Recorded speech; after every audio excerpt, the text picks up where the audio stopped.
Então é isso, nós estamos aqui no Coffee Connect, no Centro de Excelência da Cafeicultura. Foi inaugurado há menos de um ano e hoje a gente já coloca dentro desse espaço, que é a Casa do Cafeicultor, 2.000 pessoas hoje circulando por aqui, gente de toda a cadeia, né, do comercializador, produtor, exportador, a indústria, as empresas. E a gente está aqui exatamente para discutir como que nós podemos aproveitar esses momentos de encontro para nivelar o discurso sobre a cafeicultura brasileira. Vou conversar com o Marcos Matos, que é o CEO do Secafé, né, Marcos? O que você acha desse momento da gente ter esse entendimento, esse nivelamento das informações sobre a cafeicultura brasileira? Olá, Guilherme, olá a todos os amigos. Realmente estamos muito felizes e deixo um agradecimento a você, à Plata, todos os parceiros que estão fazendo isso acontecer. O Brasil, como maior produtor, ele é líder e você faz a liderança não só pelos volumes que você exporta, o seu tamanho no mercado, é pelos exemplos. Então nós estamos dando um exemplo aqui de união dos segmentos produtivos. E quando a gente fala de segmentos produtivos, realmente todos os elos que a gente sai da indústria de base, que fornece equipamentos, nós temos o produtor e os perfis de produtores estão aqui representados, do pequeno, médio ao grande. Nós temos as cooperativas de Minas, cooperativa do Espírito Santo, nós temos os exportadores, as empresas nacionais, globais, a indústria torrefadora, as associações e gente internacional, a produção e compradores que tem uma visão bem ampla de mundo. Então nós estamos num momento de grandes dificuldades e grandes oportunidades. Nós temos novas regras ao fluxo do comércio, nós temos desafios logísticos, nós temos questões climáticas e o produtor, ele é o protagonista. E ele deve ser informado corretamente. Essa é a nossa obrigação. E proporcionar eventos como esse, com painéis de qualidade, com formadores de opinião que estão trazendo a boa informação. Isso é fundamental. A gente não quer ruídos, a gente não quer fake news. O Brasil tem uma oportunidade nas mãos. E hoje, com dados concretos, o Brasil tem ganhado o mercado. Então vamos celebrar, mas não numa zona de conforto. A gente tem muito trabalho a fazer. A gente tem muito investimento em infraestrutura, a gente tem 1,7 milhão de sacas paradas no porto nesse momento. Nós temos o importador comprando cada vez mais, exportamos 4,9 milhões de sacas em outubro. Novembro está mais aquecido que outubro. Então são números muito impressionantes que a gente nem imaginava que pudesse fazer. Mas o produtor, ele é parte dessa história. E vamos contar essa história e mostrar que estamos realmente unidos. Pandolfo, impressionante. Impressionante. E que memória que o Marcos tem, né? Fantástico. Mas assim, é o que ele falou. Fazer um evento como esse e ter a presença do produtor e possibilitar que ele tenha acesso às informações direto da fonte, né? Beber da fonte, de pessoas que possuem esse nível de acesso, acho que é importante demais. Aí sim, a gente começa a modificar o cenário como um todo, porque é quem faz, quem produz, que está tendo o conhecimento necessário para poder fazer e fazer diferente daquilo que o mundo está pedindo, aquilo que o mercado está pedindo. Seu painel hoje, né, Reimar? Reimar, presidente da Penhalense, trouxe hoje um painel sobre tecnologia. Interessante que você mostrou que, olha, tem inteligência artificial, mas tem muita gente envolvida também. Mas, enfim, é um contexto interessante hoje esse nivelamento, né, de informações de vocês que detêm informações privilegiadas, né, que estão no mercado, que estão na indústria, e conseguir mostrar um caminho para esse público. Eu concordo. Eu acho que o Coffee Connect que nós estamos vivendo aqui nesses 3 dias dessa semana, ele cumpre essa missão. Existe muita informação no mercado hoje, existe muita tecnologia. Hoje, com acesso à internet e às divulgações que são criadas, as informações que são propagadas, as pessoas acabam criando falsas verdades, de tanto que elas veem algumas informações e começam a criar alguns mitos. Um evento como o Coffee Connect, ele permite o entendimento real da informação, onde o nível das apresentações que estão havendo aqui, que são altíssimo, permite às pessoas conhecer tecnologia, conhecer tendência. O que é mais interessante de tudo isso que eu estou vendo é que nós, brasileiros, e conforme o Marcos comentou, o maior produtor do mundo, com o potencial que nós temos, nós estamos dando exemplo ao mundo. Porque temos 1,7 milhões de sacas paradas no porto, mas estamos embarcando 4, 5 milhões por mês. Isso mostra a nossa capacidade infraestrutural. Ao mês, nós embarcamos mais do que alguns países do mundo são capazes de produzir. Então, esse é o Brasil. E o Coffee Connect, ele dá essa oportunidade aos produtores conhecer tecnologias, conhecer pessoas. Quando eu falei sobre inteligência artificial, eu falo muito isso, que elas não são artificiais, e não são artificiais, tem pessoas por trás disso construindo isso. Então, e nós somos um exemplo disso. Nós podermos mostrar tudo isso para o produtor e o produtor desfrutar disso, eu acho que é uma grande revolução que nós estamos promovendo na cafeicultura. E feliz de ver aqui em Minas Gerais a turma da Coabriel, que representa o Canéfora, aqui dentro do Brasil, que vem crescendo fortemente, e o Brasil precisa disso, é dessa união dos produtores, do entendimento que somos um único país. Muitas regiões, mas um único país. Sensacional. O Pandolfo é presidente da Coabriel, maior cooperativa de produtores de conilon do mundo. Eu estava conversando com eles antes da gente começar a gravar. Perguntei, Pandolfo, é o melhor momento do conilon? Eu quero que você responda para a gente aqui gravando. É o melhor momento? Eu penso que é um ótimo momento, mas não sei se é o melhor momento do conilon. Estamos com preços muito bons, e isso é bacana. Agora, tivemos uma produtividade muito baixa. Então, assim, ter preço e não ter o produto, não sei se eu posso traduzir isso num momento muito bom. Um momento muito bom seria eu ter muito do produto e ter o preço muito alto. Então, seria o melhor momento. Eu acho que, sim, estamos caminhando para ter momentos muito bons, com produtividade alta e com preços interessantes. Aí eu volto a falar, viu, Guilherme, como a gente estava conversando, opinião pessoal. Eu acho que esse preço, se ele vier a cair, ele cai, mas não cai demais, não volta aos patamares anteriores. Aí é opinião pessoal. Porque aí sim, podemos ter produtividade com preços muito atrativos, muito interessantes para que o produtor possa realizar seus lucros. Sem dúvida, mas em relação à imagem, eu não tenho dúvida que, de fato, o conilon entrou na pauta. Né? Opa! Com o Robusto, café especial. Não tenha dúvida. A aceitação mudou completamente. Assumimos de fato um certo protagonismo ao lado do Arábica. E isso, de fato, é uma mudança que veio para ficar. Até porque, assim, experimentou, gostou. Ontem a Vanusa fez uma fala fantástica, por sinal, provoca bem, né? De que o crescimento de consumo nos países asiáticos e que tem opção pelos canéforas, ele é interessante. E os 7 maiores que estão crescendo, em crescimento, consomem robusto, consomem canéfora. Então, é uma oportunidade gigantesca para que cooperativas como a Coabriel e outras que trabalham com canéforas e outras instituições, que a gente possa, então, usar dessa oportunidade para fazer bons negócios, para que o produtor saia ganhando nesse momento.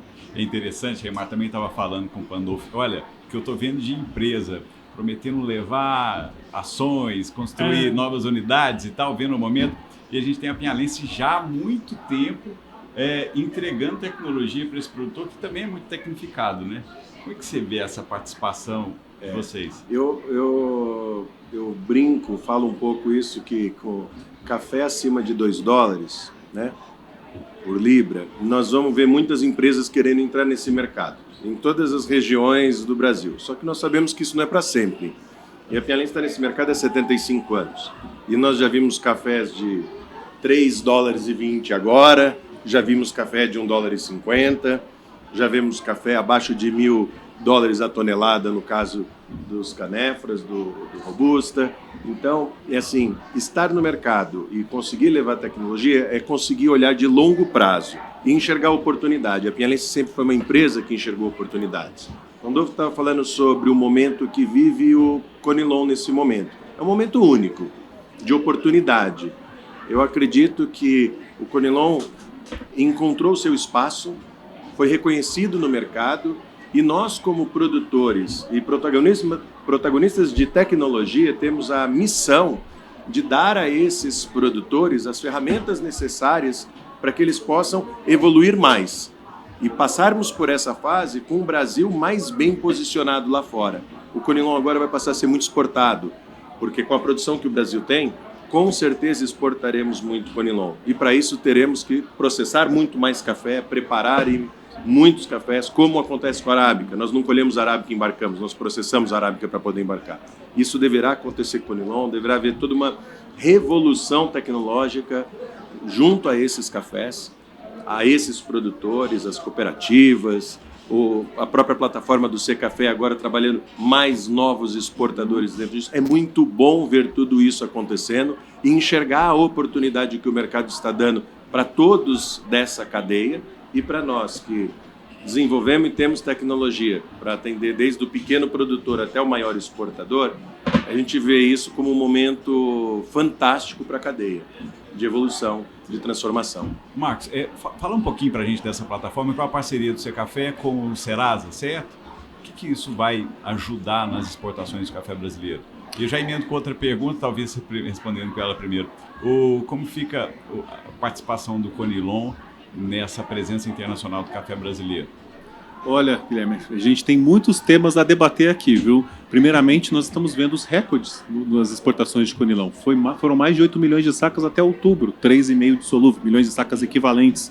E todas as ações de promoção da imagem que nós fazíamos, vinha alguém dizendo, eu prefiro o canéfora brasileiro, mas o Brasil nem sempre tem a produção, porque o nosso país é o segundo maior consumidor do mundo, e nós demandamos muito desse produto da indústria interna. Então, graças a essa conjuntura, com volumes adequados de arábica, que não sejam recordes, mas adequados, e volumes muito bons, mesmo com os problemas climáticos aqui que o Pandolfo comentou, ainda assim nós estamos em patamares mais elevados, então a gente conseguiu ganhar esse mercado. E quem compra café do Brasil, ele acredita e sabe da nossa qualidade. E quem não conhece, vou dar aqui um exemplo muito legal.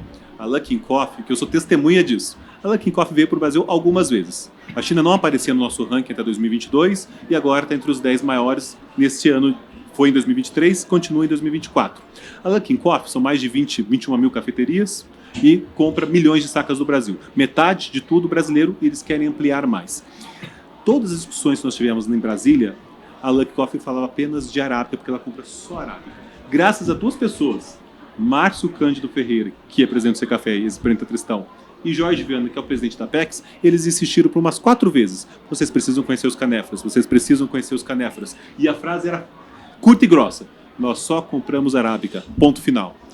Nós fizemos uma degustação e eles provaram os canéforas. Foi aí que eles abriram, inclusive divulgaram, nós iremos comprar sim os canéforas brasileiros. Ou seja, quebramos a cultura pela falta de conhecimento e agora integrando mais aos nossos parceiros.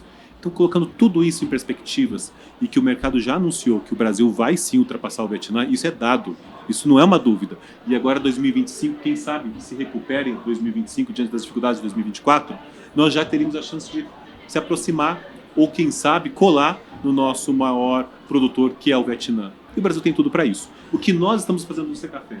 Marcos, eu vou te fazer uma pausa aqui rapidão. Um desafio que foi posto até pelo nosso governo de estado. O Espírito Santo vai ultrapassar o Vietnã. Só o Espírito Santo. E pelos próximos 5 ou 6 anos isso vai acontecer. Eu acredito.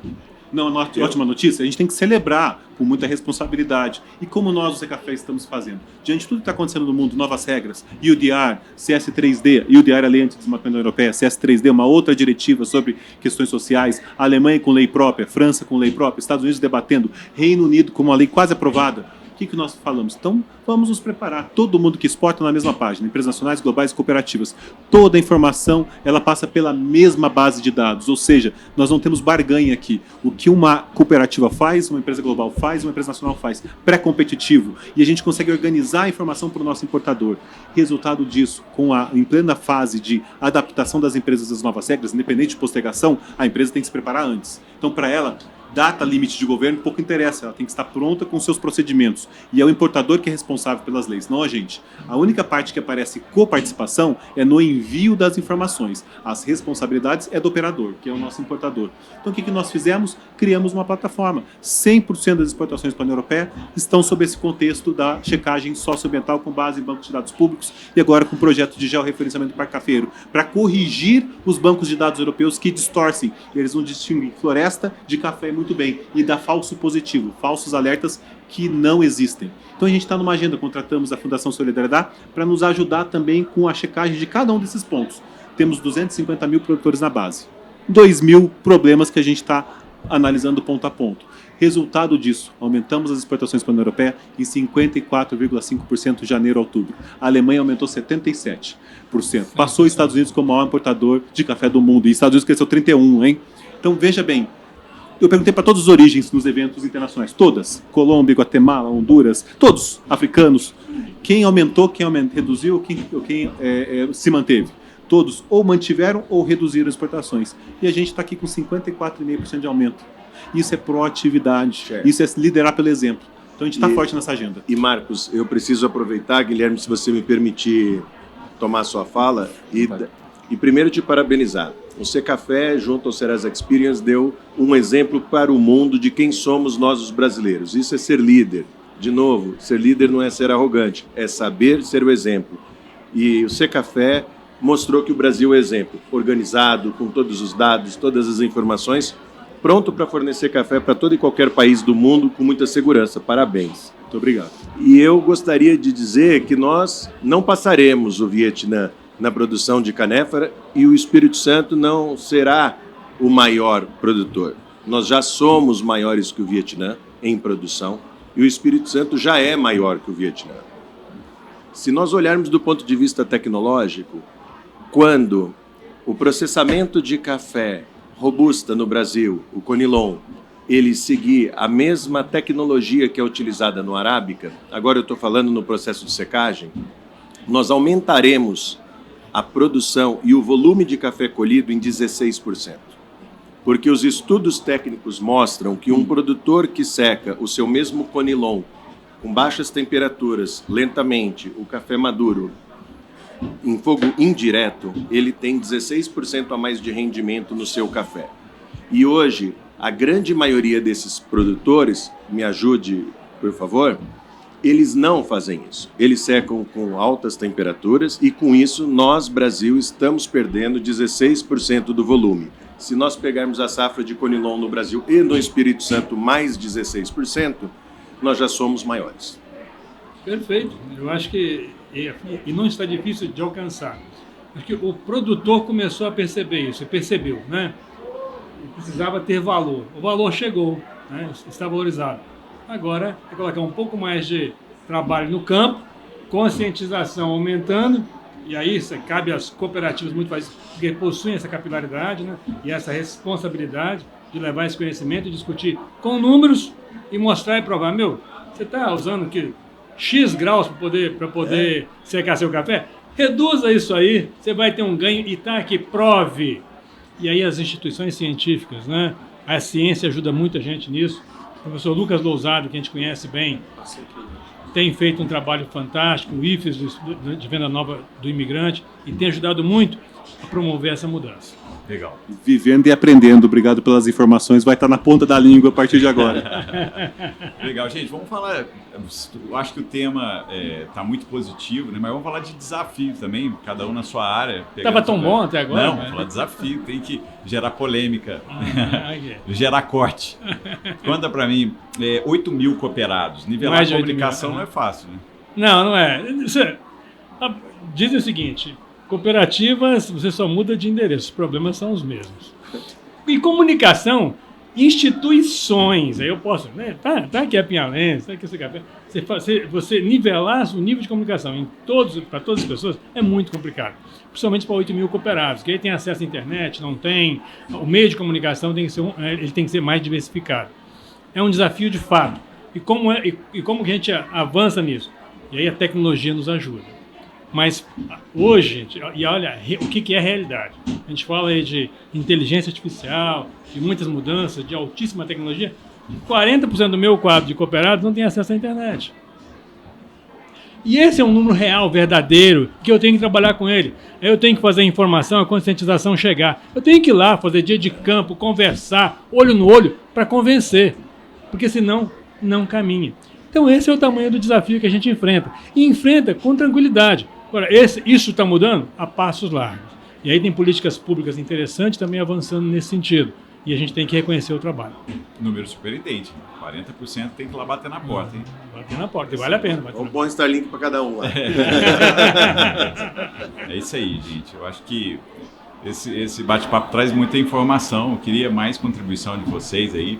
Contar com a gente, com o Coffee Connect. O que chamou a atenção de vocês em relação à informação que vocês captaram nesses dias aí? Pensa aí.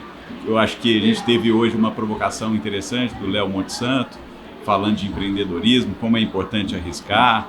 A gente teve agora um painel com participantes de Honduras e El Salvador falando do projeto que eles têm em relação a um projeto sobre resiliência climática em El Salvador, que é muito interessante.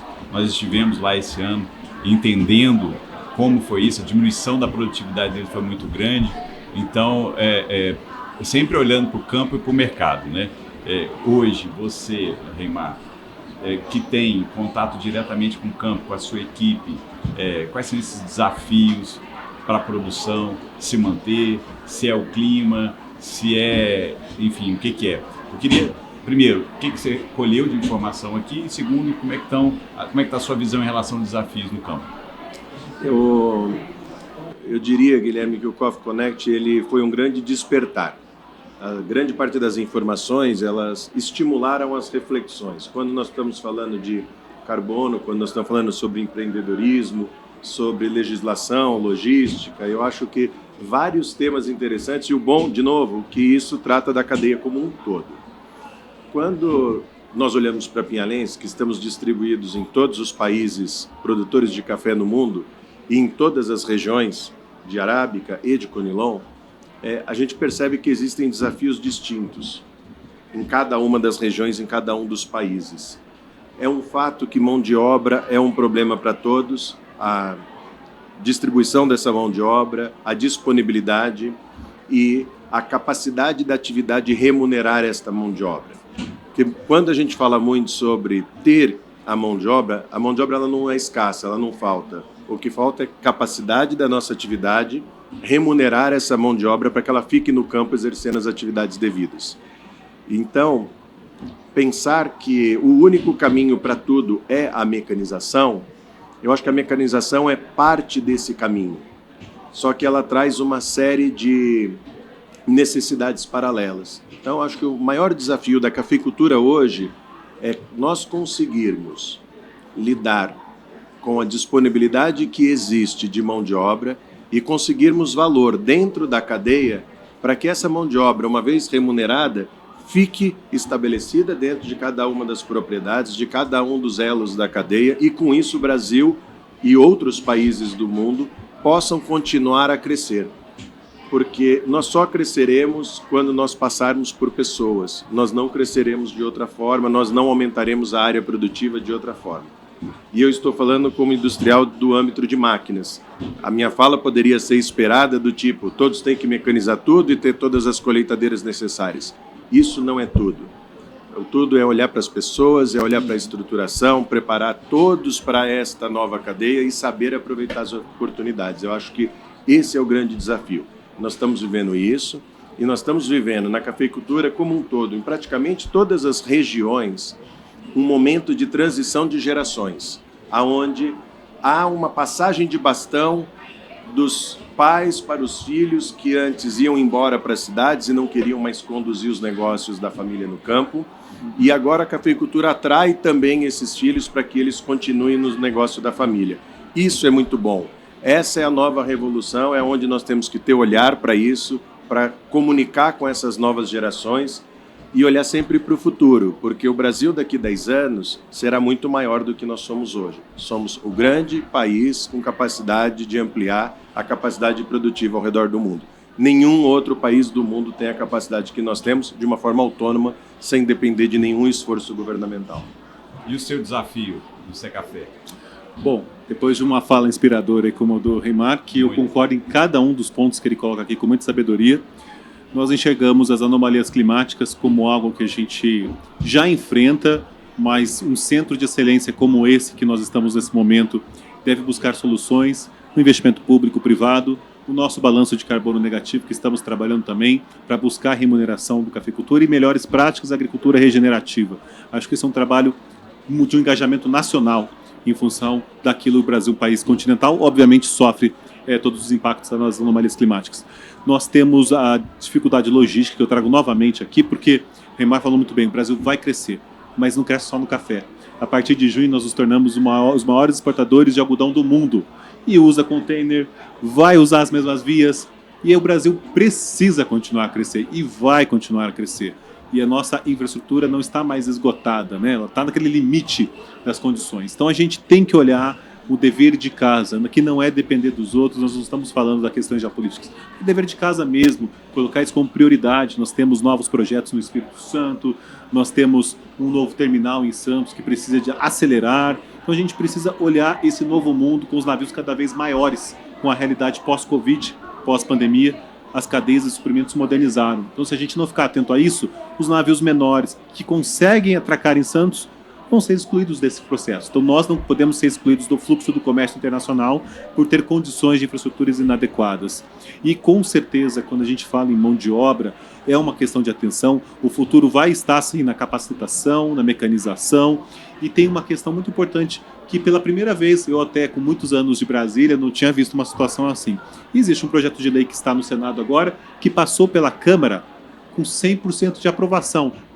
Oposição e governo votando juntos, que é a modernização da lei do trabalho rural. Qual é a questão? Compatibilizar benefícios sociais com serviços na fazenda, carteira assinada e trabalho na colheita, de 6, 8 meses. A pessoa hoje ela precisa abrir mão dos seus benefícios sociais para ser formalizada nesse trabalho. E qual é o receio dessa pessoa? Ao terminar esse serviço, ela, para voltar ao benefício social, ela pode levar 3, 4 anos.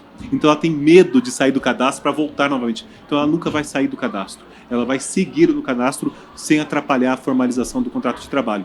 Então 100% da aprovação, e isso para mim foi inédito. Eu acho que vai nos ajudar, vai ajudar o agro brasileiro a mitigar um pouco desses impactos. Sem dúvida, gente. Quero agradecer mais uma vez a parceria de vocês e vamos já planejar Coffee Connect 2025, tá bom? Conte conosco. Tamo junto. Que venha a Coffee Connect 2025. Que vem, vamos embora. Bacana. Valeu, gente. E vamos estar juntos no Coffee Dinner Summit 2025, 2 a 4 de julho em Campinas. Boa. Que tal? Hã? Opa! Vamos lá? Vamos lá? Tamo Espero junto. vocês. Legal. Obrigado, Coffee Guilherme. Connect, Obrigado, Guilherme. Parabéns mais uma vez ao trabalho de vocês. Fantástico. Sensacional.